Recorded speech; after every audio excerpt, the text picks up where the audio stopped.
Daily 4-5-3 వారంలో పట్టుకున్నామండి. కొడితే నా మీద కంప్లైంట్ రాయించు తిరిగి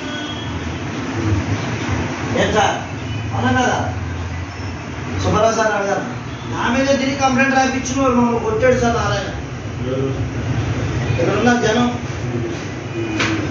నా మీద తిరిగి కంప్లైంట్ రాయించేవాడు.